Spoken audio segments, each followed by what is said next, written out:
কিন্তু এই যে মেয়ে, তুমি যে 8-10টা ছেলের সাথে জেনা করেছো, তোমার ইজ্জতের কি হবে? তোমার যে সতীত্ব তুমি নষ্ট করেছো।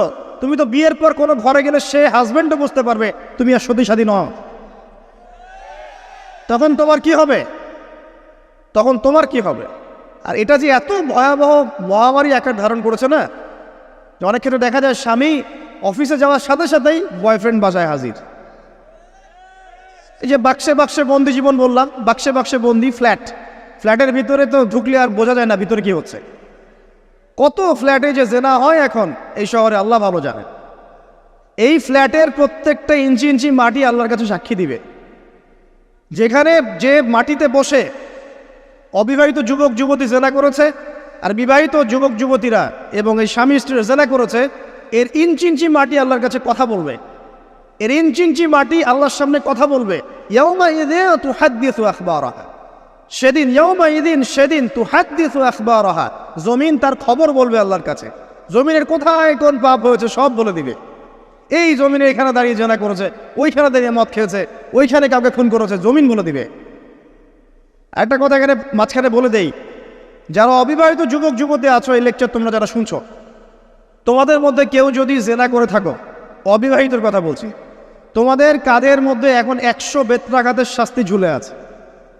সূরা নূরের 1 থেকে 3 নম্বর আয়াত পড়ে দেখবে, অবিবাহিত যুবক যুবতী যদি জেনা করে তাদের শাস্তি হচ্ছে 100 বেত্রাঘাত, তাও জনসমক্ষে, এবং এক বছরের জন্য নির্বাসন।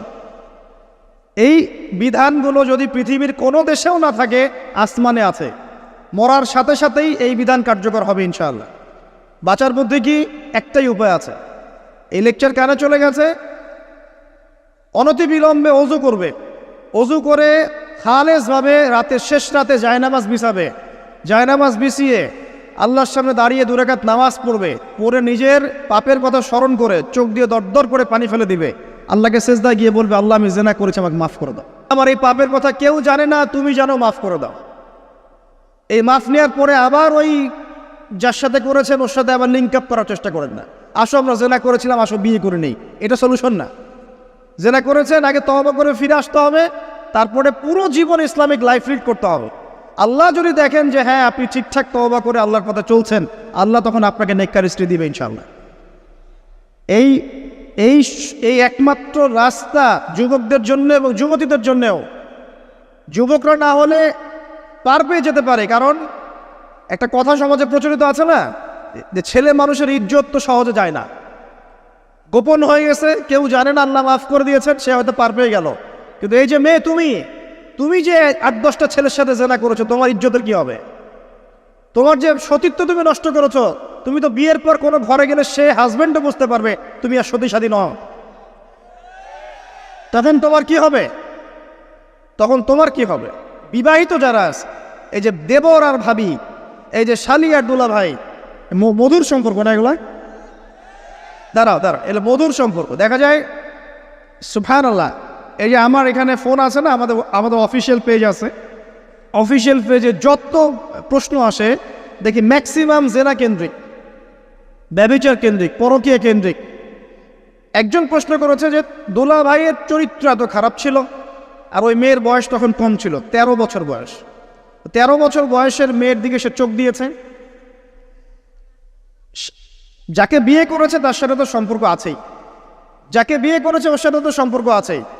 তারপরে আপনার শালির সাথে সম্পর্ক। এখন শালির সাথে তার 2 বছর ধরে সম্পর্ক করার পর সেগুলোর ভিডিও ধারণ করে তাকে ব্ল্যাকমেইল করছে যে যদি আমার সাথে খারাপ কাজে সে রাজি না হয় তাহলে এই ভিডিওগুলো ভাইরাল করে ফেল। এই যে অনলাইনের যুগ, এখন তো মানুষ নিশ্চিন্তে মানুষ যে একটা প্রাইভেট লাইফ লিড করবে সেটাও করতে পারে না। প্রাইভেট লাইফের সব কিছু রেকর্ডেড হয়ে যায় এখন, হয় না? তো এটা একটা ফিতনা, মহাফিতনা।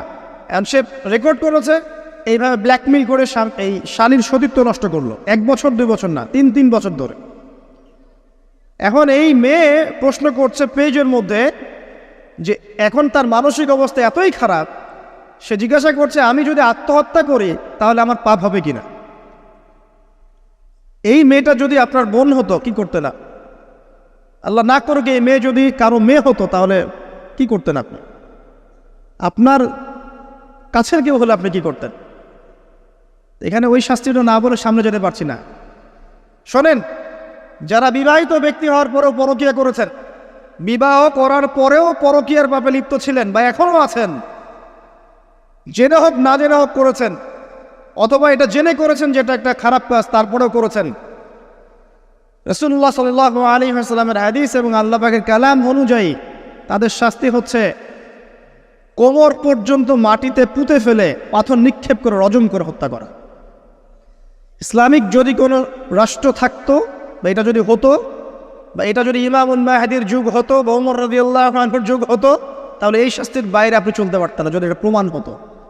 এই শাস্তি যদি দুনিয়াতে কার্যকর নাও হয়, আপনি যদি তওবা না করে মারা যান, তাহলে কিয়ামতের মাঠে এই শাস্তি আপনি ভোগ করবেন। খুব মজা লাগছে পরকীয়া করতে। সকালে একটার সাথে, দুপুরে একটার সাথে, আজকে একজনের সাথে রাত কাটান, কালকে আরেকজনের সাথে রাত কাটান, খুব মজা পাচ্ছেন। রাত্রেবেলা মদ খান আর হোটেলে রাত কাটান, সকালবেলা আবার অফিসে যান। আমাদের শহরের এগুলা কালচার কোত্থেকে আসলো? এই শহরকে পবিত্র করবে কে এবং এই শহরের আসল রূপগুলো স্পষ্ট করবে কারা? খুব মজা পাচ্ছেন এগুলোতে। সুবহানাল্লাহ। একটা বিষয় বুঝাই, ইসলামে কেসাস আছে, কেসাস। মনে করেন আমাকে কেউ হত্যা করেছে, আপনি তাকে হত্যা করতে পারবেন।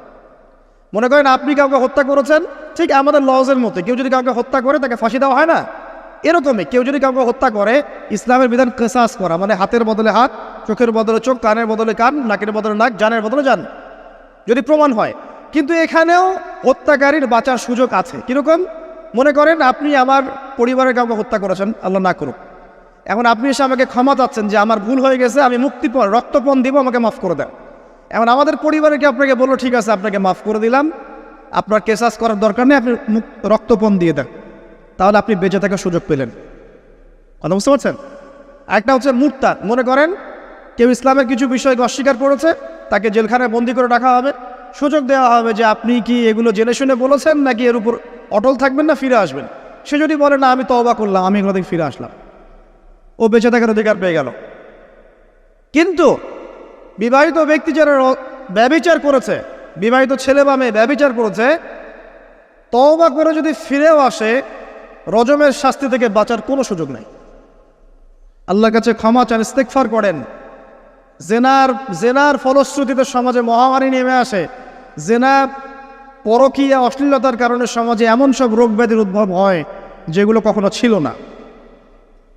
এই শহরটা জেনার শহর। আমাদের এই ঢাকা শহর জেনার শহর।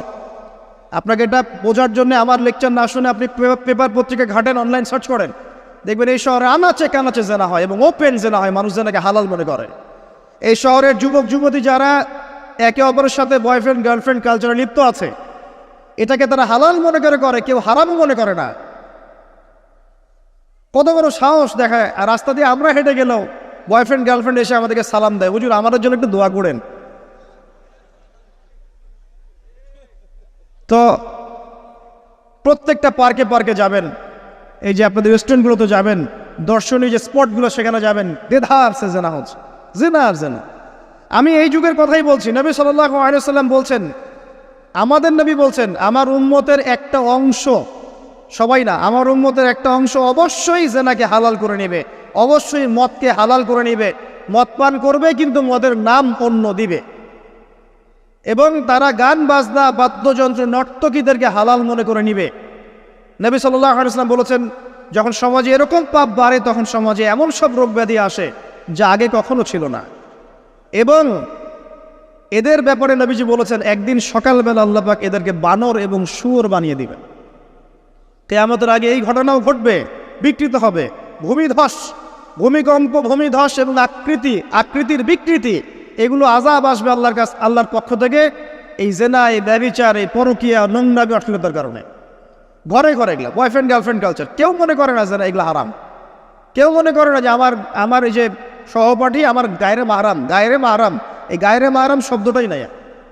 কাজিন, চাচাতো বোন, মামাতো বোন, খালাতো বোন, এই যে কাজিন, এরা জেনা করছে। কি দেখা বাকি রেখেছে এই যুগে আমরা দেখছি যে নিজের মেয়ের সাথে পিতার শারীরিক সম্পর্ক। পেপার পত্রিকা পড়েন, একটু অনলাইন ঘাটেন, দেখেন কোন যুগে আছেন আপনি। সমাজের ন্যায় অন্যায় হক বাতিলের মানদণ্ডই উল্টে যাবে। মানুষ ন্যায়কে অন্যায় মনে করবে, অন্যায়গুলোকে ন্যায় মনে করে নিবে। কোনো মানদণ্ড নাই, কোনো মানদণ্ড নেই। আমাদের শহরের এই অবস্থা, শান্তিতে কিভাবে ঘুমাবেন আপনি? নিশ্চিন্তে থাকবেন কিভাবে? কখন যে আল্লাহর গজব চলে আসে। কোরআনে একটা আয়াত আছে, যখন আল্লাহ পাকের গজব আসবে তখন শুধু জালেমদের উপর খাস করে আসবে না। আলেমদেরকে জিজ্ঞাসা করেন, আলেম ওলামাদেরকে জিজ্ঞাসা করেন, যখন আল্লাহর গজব আসবে জালেমদের উপরে শুধু খাসভাবে আসবে না, সবার উপরে আসবে। তা আমি খুব ভালো মানুষ, ওয়াজ করছি, নসিহত করছি, পার পেয়ে যাবো এমন ভাবার সুযোগই নাই।